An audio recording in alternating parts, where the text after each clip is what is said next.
Thank you for staying with us. Globally, natural gas has become a game changer in the energy sector, and Nigeria is no exception. With an estimated 202 trillion cubic feet of proven natural gas reserves, making it the 9th largest natural gas reserve in the world, Nigeria has struggled to maximize the potential of its resource due to several factors, including inadequate gas pipeline infrastructure, low prices, and a lack of investment. The 28th conference of the parties, also called COP28, will be held in Dubai, United Arab Emirates this year. It is expected to have thousands of delegates from across the world and will set standards on climate change. It will also involve discussions bordering on reducing carbon emissions, accelerating a global energy transition, and helping countries adapt and build resilience to compounding climate issues. Well, joining us to talk more on this is an environmental enthusiast, Ayodele Adewale. Good morning. Thank you for joining us. Thank you. Well, as is often reported, Nigeria has this resource, talking about over 200 trillion cubic feet of proven natural gas, but not much has been seen to be done with this resource. From your point of view, what really is the missing gap with regards to re-exploring gas to its fullest as a country? Well, the missing gap is a deliberate provision of infrastructure. One, to capture the gas, and of course to distribute the gas. As you know, Nigeria is one of the largest countries that burns this gas off and all of that. And the last administration has really done well in terms of providing infrastructure to distribute this gas all across. And the present administration also have keyed into it and have said that Nigeria's economy will majorly be centered on gas, and especially for domestic use, in terms of powering our vehicles and industrial machines. So that is going on.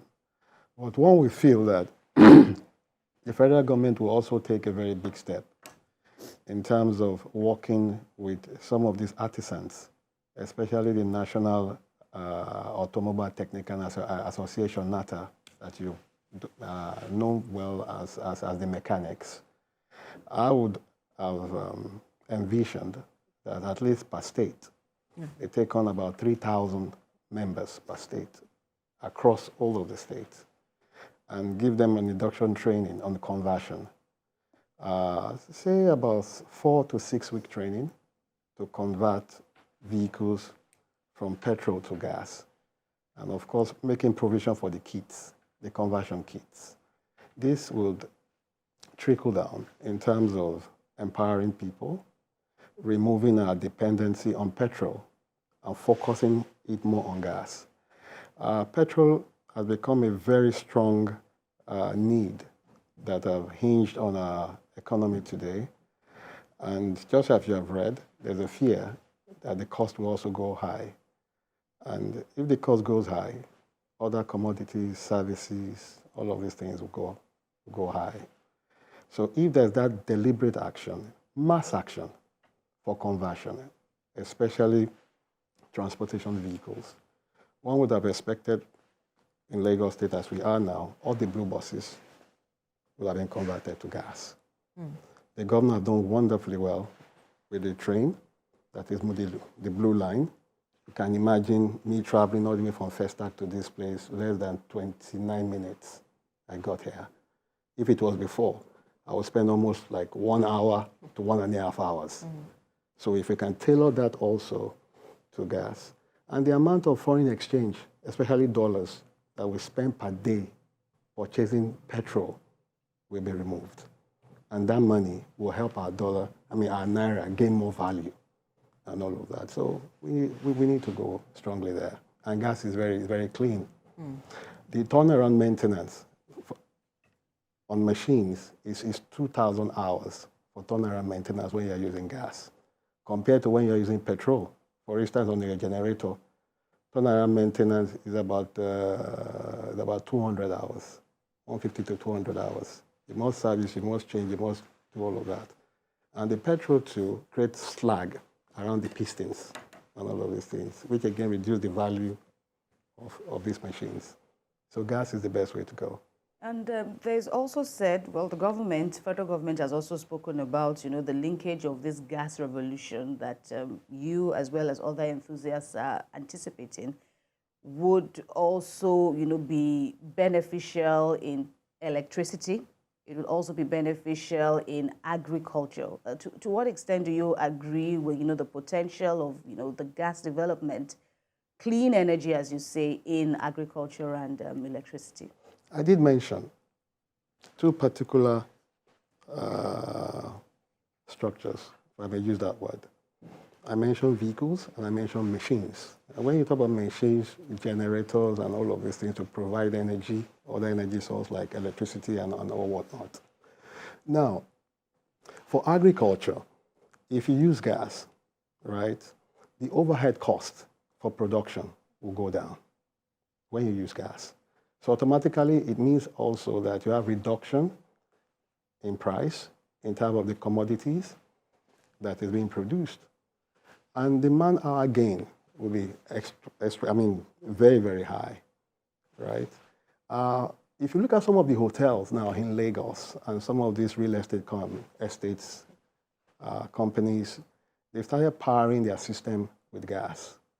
I mean, they've not, one of them, I wouldn't want to mention his name because they're not paying for advert. There's a hotel around Kofu-Abayomi area. Of course, you know that hotel that was almost sold. Right now, they bought a plot of land beside them, created a gas plant generator that is running the hotel. And I remember when Mr. Akim Ogoniran was still heading the UPDC. I was the chairman of Amuodof in local government then, and he paid me a visit with his team. And during the course of our discussion, he told me that they were spending about 35 million naira as of 2011 to buy diesel to power the hotel and, of course, the other facilities within the place. And I said, why are you wasting money? There's a gas link just by Second Rainbow there. Why don't you channel it down the Amuodof Oba Mobadenle Oyekon Road and bring it into your facility, which they did. And it reduced the cost astronomically down. You understand? If you go to Lekki area, you see some companies there too, powering their estate with gas. That is why some of their utility bills have gone so much down. Some of them pay as much as 300,000 per year for service charge on energy. Comparing it to when you buy a 50 liter of diesel now for almost 52,000 naira. So how many liters of diesel will you buy to power your generator for 1 week or 1 month? So the value chain is big when you use gas. But some would say that it's because we are seemingly at a crossroads with regards to the removal of fuel subsidy. That's why we're beginning to see conversations around the conversion to the use of gas. We have not seen that sort of commitment from government over the years. We recall this matter of CNG, compressed natural gas. The conversation started about 2-3 years ago, where the government was talking about conversion, but not much was seen with regards to that until at this point where we had to remove fuel subsidy, and then we're having this conversation again.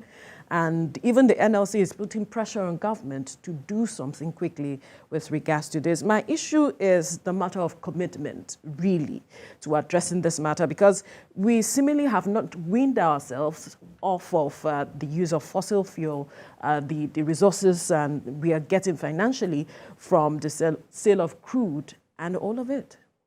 Remember I said there must be a deliberate action that is consistent. And I did also say that the last administration started that deliberate action by providing more infrastructure. The infrastructure that Nigeria had then was just to trap the gas, the much you can trap, and sell out. It is not to channel to distributing it across the country. But right now, during the Buhari administration, before he left, he started building pipelines, you understand, especially for Nigeria to start selling gas to Europe in order to attract the foreign currency that we need. Now, the Tinubu administration has said that, look, let's domesticate more the usage of this gas, especially to powering our vehicles and all of that. They've put in structures in place. But beyond that structure, I'm also advising that let us work with the National Automobile Technician Association. We have them all across the local government. Some of them are semi-skilled, some of them are skilled, some of them are high-skilled, right? All you need to do now is have a model for them, training for about 4 to 5 weeks to convert from petrol to gas and provide the kits. And this kit should be provided in each senatorial district, right? Warehouse it so that entrepreneurs can come, buy, sell, and distribute. And they get the right form. Now, you're going to have some very techy vehicles, like, I don't want to mention their name now, those high-brand luxury vehicles, like the one the National Assembly want to buy now. I would expect that the vehicles that the National Assembly are buying now will be gas-driven, right? It will save costs for them, and it will also propel the vision of the administration. Right, interesting. And all of the things. And gas is cheap, is light, is safe. You understand? But the problem you're also going to have is people transiting, especially the businessmen that owns filling stations and all of that. How do they transit from the gains on petrol and diesel to gas? There must be discussion with them, right? Government must make sure that they can put subsidy there. Let's even start with the NNPC filling station. By now, the NNPC filling station should have started transiting from petrol to gas pumps. Now, that's the issue that Nigerians are saying how committed is this current administration even to this conversation of wanting, because next month is when these buses are expected to arrive. And, you know, stakeholders are saying that we are not seeing structures in place for all of this to take off. So that is why we're having this discussion. Right. Right? That's why we're having this discussion. Those buses, next month is just that is why we're having the discussion, to also get the view of government to look to other side, right? You can only see your front. You can't see your back. So you need people to talk, discuss. Government sees that way, go back to their drawing board, reassess, and all of that. I have told you a system that can work very speedily. Within 2 months, the whole of the nation will be webbed. And that is why I said, let the government partner with the National Automobile Technician Association. They are domiciled in every of our 774 local governments in Nigeria. They have the strength, they have the capability, they are skilled. So what you are bringing to them is more knowledge of conversion so that we don't start blowing up vehicles all over the place. And part of the vehicles that you must put first will be transportation vehicles, interstate, metropolis, and what have you. I've also mentioned that the Lagos State government also should start transiting the blue buses from diesel to gas. I've seen some of these big haulage vehicles. I saw some recently, powered by gas. The cylinders were, you know, kept behind the cap of the vehicle, right, and they are using it. And the turnaround maintenance will keep money in the hands, in the pockets of the user. Because what you spend to maintain your vehicle when you're using petrol or diesel is far cheaper to what you spend when you're using gas. All right.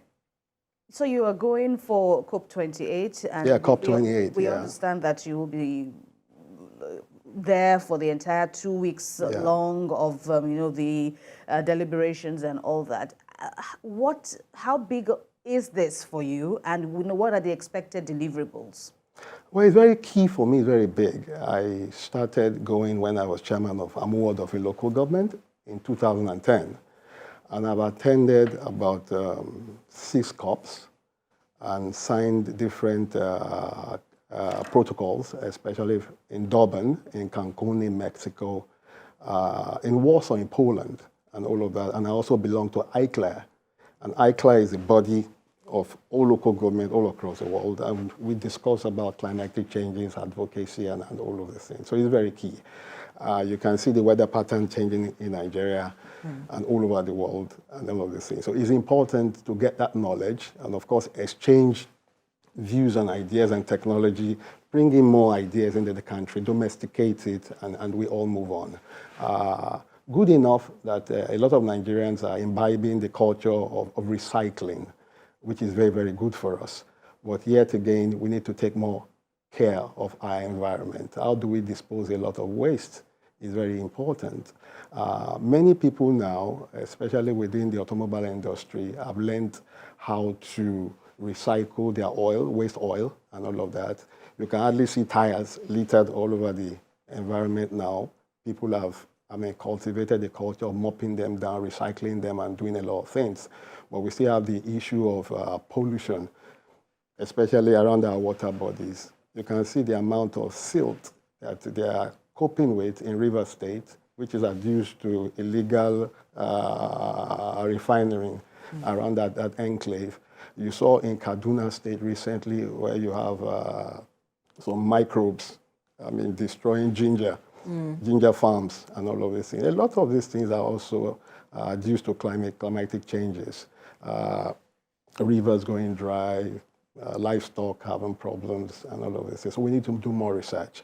While I was there, I can boastfully say I was the only local government head that established a climate change unit at the local government level and all of that. But again, government need to invest more in the research and advocacy on this issue.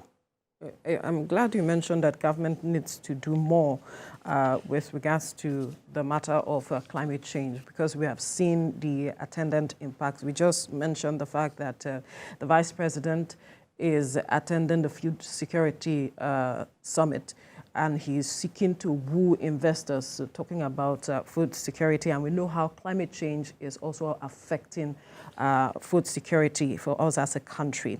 But let's touch on this matter of decarbonization and the matter of, moving on to clean energy, how critical it is to our lives as a people and every aspect as a country, how it is important that we need to look into this critically if we need to move forward as a country. It is very important. For instance, Lagos State has LASEPA, right? This agency that monitors the level of pollution within the environment must be very active. There are so many industries now, because of the economic challenges, do not have more funds to maintain their machines and, of course, keep the carbon level very low. So regulatory agencies must be at the lookout. The citizens themselves must be at the lookout to blow whistle and all of that, because if you don't, people will take advantage of the economic situation and continue to pollute the environment. I remember when Asiwaju was the governor of Lagos State, he instituted the MOT. The MOT, part of their business was to make sure that these vehicles conform, with international best standards and practice model all across the world.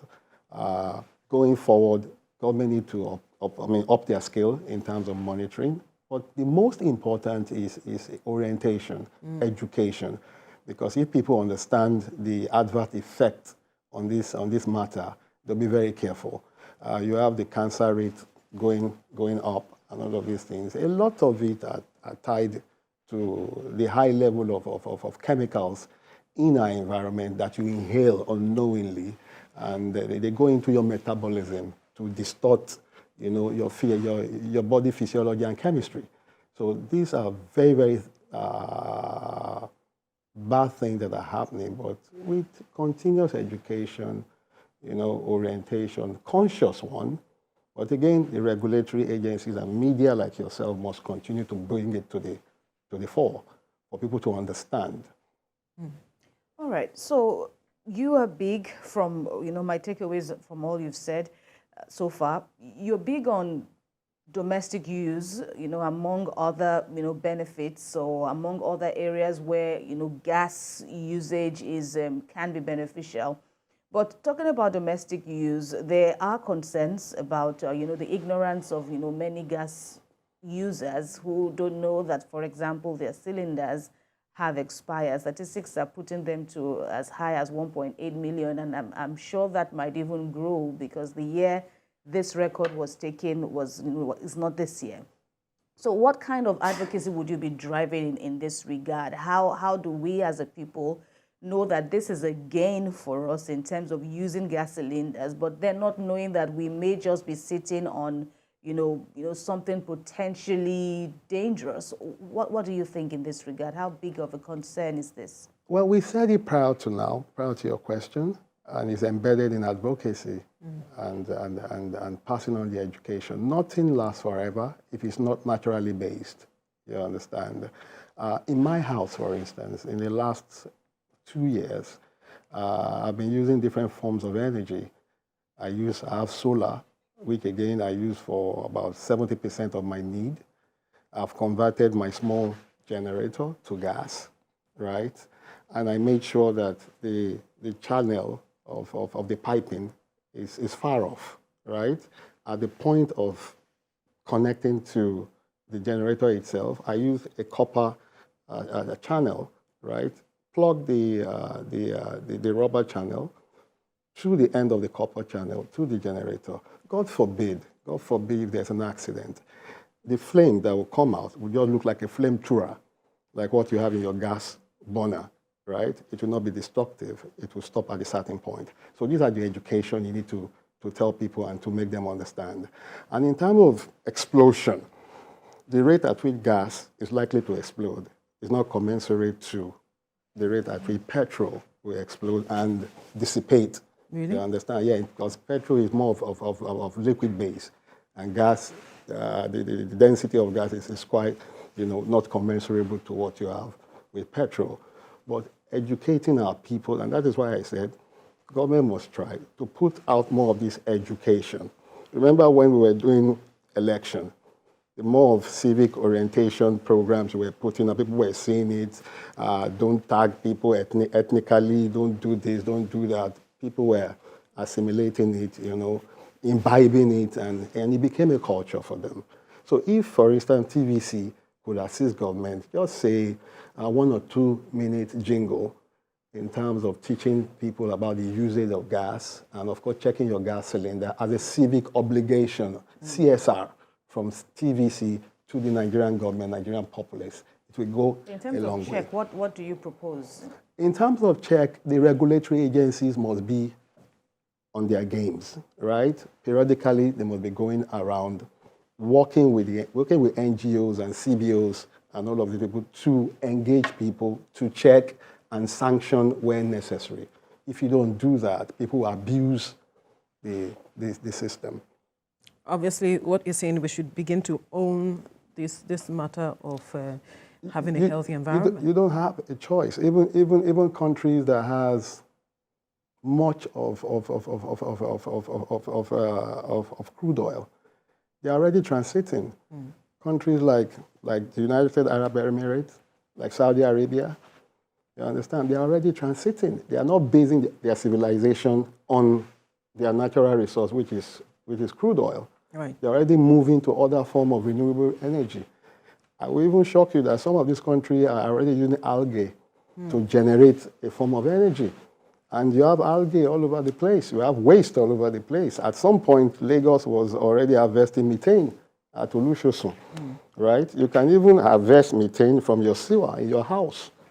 You understand? You trap it, pipe it, and you can use it for cooking. But as it is, now that Nigeria is seemingly looking committed to, decarbonization and transiting to clean energy, do you think we can meet up the 2030 target? It's just a few years away. Definitely. You see, I wonder how people underrate Nigerians. Nigerians are very incredible people, especially when they are committed to a set goal. One, our numbers is our strength. And secondly, the high rate of consciousness in Nigeria is very impressive. So it just needs the system to drive it and bring everybody on board. Hopefully, now that we are seemingly looking at committing to this, everyone will join the train to decarbonizing Nigeria. But then there's also the matter of perhaps we should start looking at making the matters of the environment as part of our curriculum quickly. What do you think? Definitely. It should start from kindergarten, not even primary. From kindergarten, you start showing people, catch them young, and it goes all the way like that. By the time they get into secondary school, they'll be part of it. I remember that when I was in St. Gregory's College then, we used to have some of these organizations and all of that as our extracurricular activity. And some of us decided to join the science club and also the technology club and all of these things. Some joined Rotary, what did they call it? I'm trying to remember. Some also joined the anti-drug club, right? And they started picking it like that, and they grew to get to members of Lion Club, Rotary, and what have you. So you must catch them young, start teaching them on how to take care of the environment so that the environment can take care of you. Interesting. A fine place to leave the conversation. Ayodele Adewale, Environmental Enthusiast. Thank you for your time on the program. Thank you for having me. Right.